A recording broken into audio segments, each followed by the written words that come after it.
ओम नमस्ते मित्रों, भाइयों बहनों। आज मेरे चर्चा का विषय है कोलाइटिस, जिसको आप कहते हैं कि बार बार छोटे छोटे म्यूकस बन के दस्त आते रहना, बार बार स्टूल आना, खाते ही स्टूल जाने, या फिर दर्द बने रहना, भारीपन, हैवीनेस, रेक्टम जो होता है ना गुदा के लास्ट में सूजन हो जाता है, उसमें भयंकर दर्द होता है, और जैसे घी होता है ना, घी जैसा लसलसा पदार्थ बार बार निकल आता है। आज कोलाइटिस और क्रोन्स भी इसी से जुड़ा हुआ बीमारी है। ये दोनों के बारे में आपको समझाना चाहता हूँ। यह रोग लाइलाज नहीं है, यद्यपि एलोपैथी में इसे लाइलाज ही मान लिया जाता है। एक लाइन कह दिया जाता है कि जब तक जियोगे दवाई खाओ, लेकिन मैं आपको समझाऊंगा कैसे रोग जा सकता है। बहुत सरल तरीका है। देखिए, दरअसल जब तक आप अपने हेल्थ को नहीं समझेंगे, अपने तन को नहीं जानेंगे, भोजन के बारे में नहीं समझेंगे, आहार विहार, जीवनचर्या, उठना बैठना, जीवन के प्राकृतिक नियम को नहीं जानेंगे, रोग व्याधि, दुख, अशांति, तनाव, बीमारियां, परेशानी, रिश्ते नाते में गड़बड़ी आते रहेंगे। जीवन के कठोर और अनुपम सत्य को समझ लें, अपने शरीर को जान लें, मन को जाने, आहार पहचाने, भगवान के बनाए हुए प्राकृतिक नियमों को समझ लें। एक कानून है जो इस सृष्टि को चलाती है, वो ईश्वर का कानून है। सब उस कानून से बंधा है, सब कुछ समय से हो रहा है। इसको जान लें, सब झंझट खत्म हो जाता है। एक कानून से नदियां बहती हैं, एक नियम से हवा चलता है, एक निश्चित तौर तरीके से सूर्य उगता है, चंद्रमा आती है, पाक्षिक दिन रात होते हैं, एक तय नियम से सांसें चलती है, शरीर का उद्भव होता है, विकास होता है, पराभव भी होता है, एक तय नियम से भोजन पचता है, एक तय नियम से भूख, नींद, प्यास, व्यवस्थाएं, जीवन का आना और संसार से जीवन का जाना, जन्म मृत्यु, यह सब एक जगत नियंता विश्व पिता परमात्मा बांध के रखा है।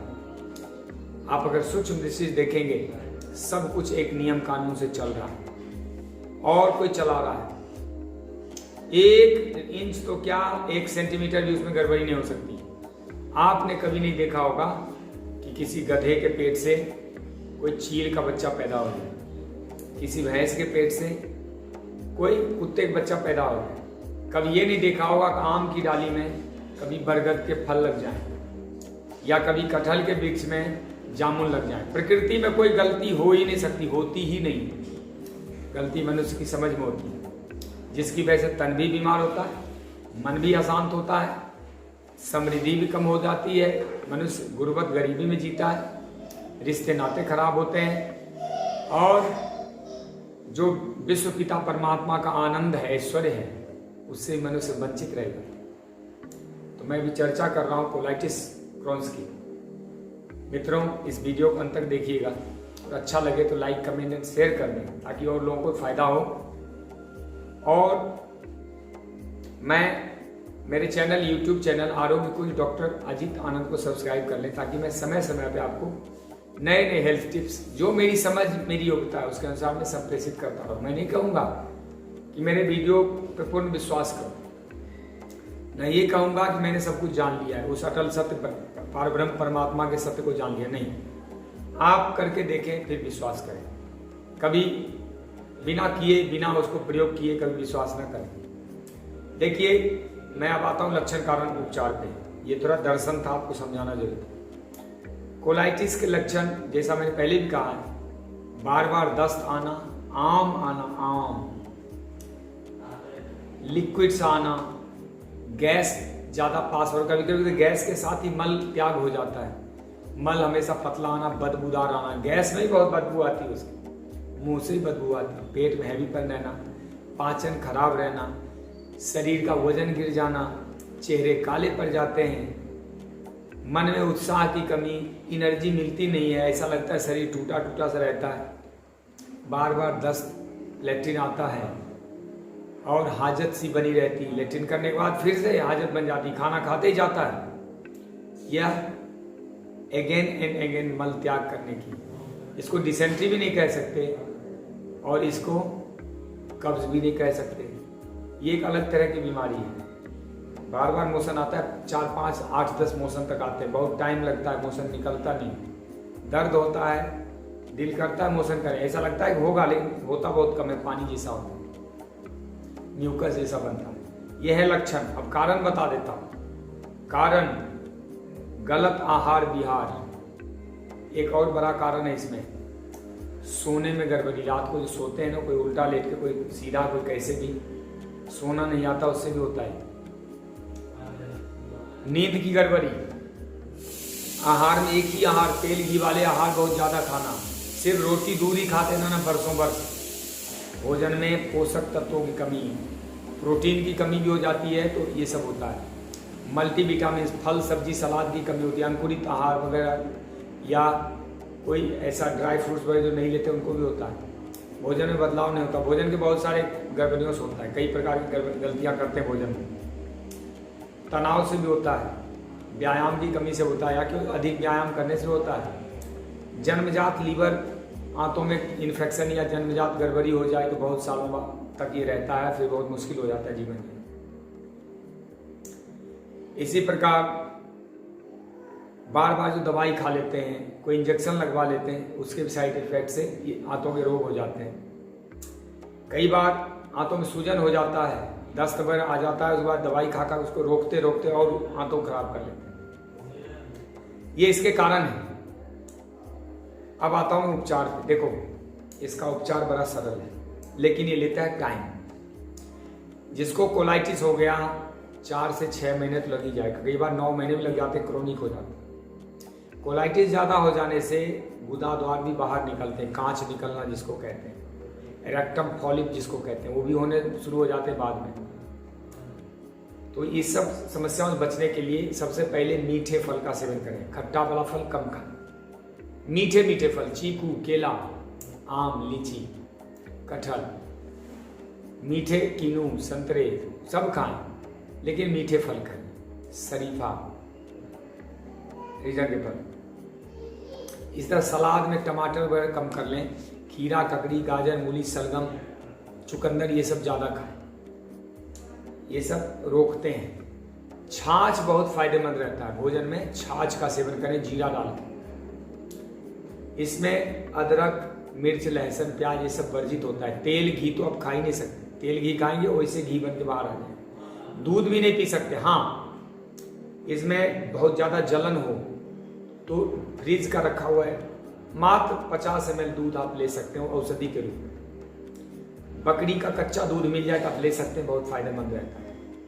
तिल का दूध, मूंगफली का दूध, नारियल का दूध लिया जा सकता है।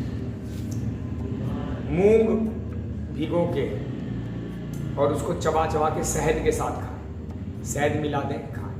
थोड़ा सा चना भी ले सकते हैं, लेकिन खूब चबा के खाना, गुड़ या शहद मिला के। रोटी खाना है तो जौ की रोटी खाएं, मक्की की रोटी, बाजरे की रोटी खाएं, और उसके साथ ढेर सारे सलाद सब्जियां खाएं।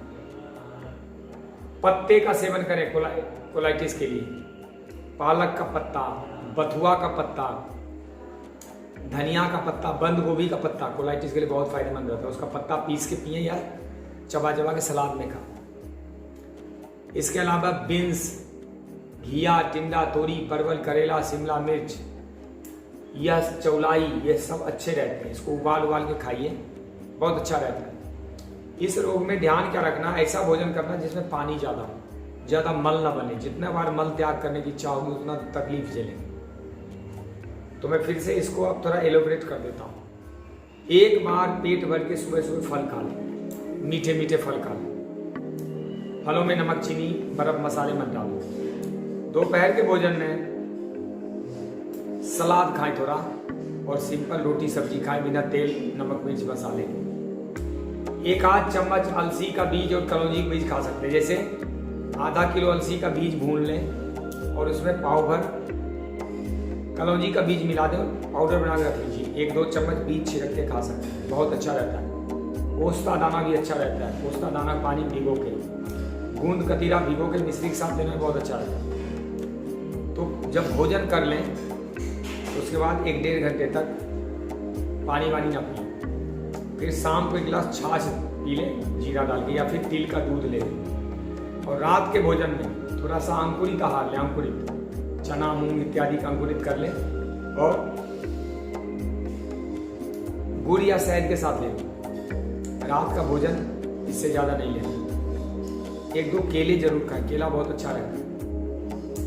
बेलगिरी के कैंडी को खाएं या बेलगिरी का शरबत बना के पिए, बहुत अच्छा रहता है।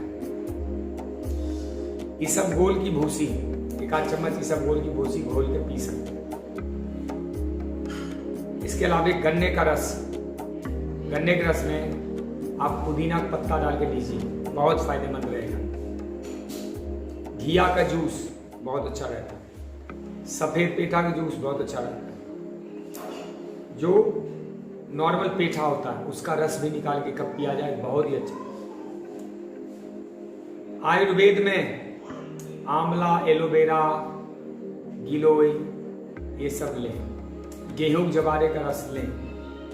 अभिपत्ति कर चूर्ण लें। बेलवादी चूर्ण ले लें। कामदुधा, मुक्ता, सुक्ति, भस्म वगैरह ले सकते हैं, बहुत अच्छा। अगर खून भी खराब है इसके साथ तो आप उसके लिए कायाकल्प बटी या उसका जूस का सेवन कर सकते हैं। 1 कप जूस यदि आपको घिया का जूस, खीरा का जूस, थोड़ा करेला वगैरह डाल के मिले तो लेना चाहिए, बहुत अच्छा है। ये सब आपको भोजन के बारे में बता दिया। आप दूसरे पार्ट पे आ जाइए। आयुर्वेद भी मैंने बता दिया। अब मैं 2 चीज़ें बताता हूँ। इसमें नेचुरोपैथी करें, प्राकृतिक चिकित्सा कोलाइटिस को जड़ से समाप्त कर सकती है, जिसमें खासकर कटी स्नान, वेट ग्रिडर पैक जो पेट के ऊपर पट्टी बांधते हैं वो बहुत अच्छा रहता है। ठंडे बर्फ की सिकाई हाथों के ऊपर बहुत फायदेमंद रहता है। मिट्टी की पट्टी, एनीमा, हल्की मसाज, हॉट फुट बाथ बहुत अच्छा रहता है। अब लास्ट पार्ट पे आ रहा हूं।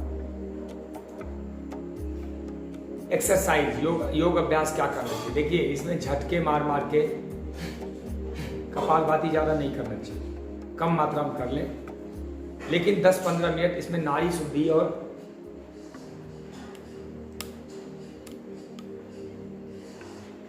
अनुलोम विलोम प्राणायाम, नाड़ी शुद्धि प्राणायाम जरूर करें। भस्त्रिका करें।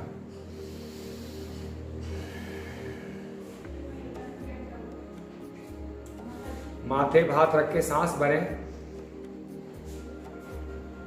आंतों का वाइब्रेशन करते हुए।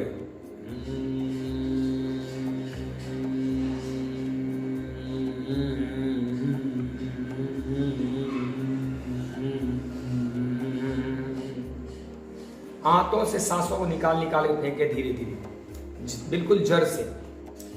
मूल बंध और अश्वनी क्रिया, किसी को मूल बंध अश्वनी क्रिया जानना है मेरे YouTube चैनल पे चले जाना, वहां देख लेना आप मूल बंध अश्वनी क्रिया कैसे करते हैं। मूल बंध अपने गुदा को ऊपर खींच के रोक के रखना है। अश्वनी क्रिया अपने रेक्टम के भाग को बार बार एक्यूप्रेस करना है। इसके अलावा आप पीठ के बल लेट के कुछ एक्सरसाइज कर सकते हैं। इसमें ज़्यादा एक्सरसाइज की रिक्वायरमेंट नहीं होती। पीठ के बल लेट के जैसे पैर ऊपर करके थोड़ी देर ऐसे करके रोकें।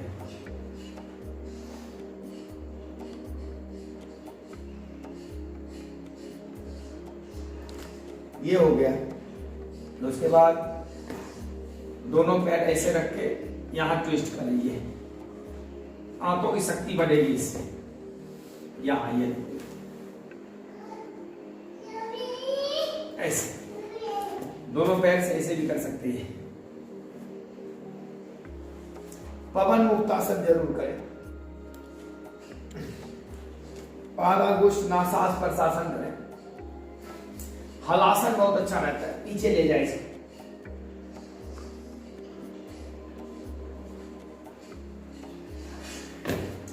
उत्तान पादासन करें।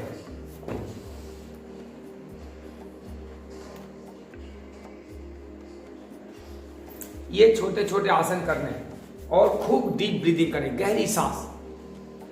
जितना अच्छा सांस भरेंगे उतना ही रोग से जल्दी निजात पा जाएंगे। तो मुझे लगता है मैंने पर्याप्त जानकारी इस संबंध में जो कॉमन रूप से दे सकता था वो आपको दिया। आप फॉलो करें and see the result with in 2 to 3 month. समय तो लेगा लेकिन जड़ से रोग ठीक हो जाएगा। शीशम के पत्ते यदि सेवन कर सकते हैं तो करें, ये भी बहुत फायदेमंद रहते हैं। पीपल के पत्तों का काढ़ा पिए, बहुत अच्छा रहता है।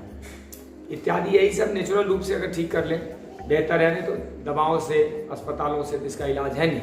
धन्यवाद। ओम जय हिंद।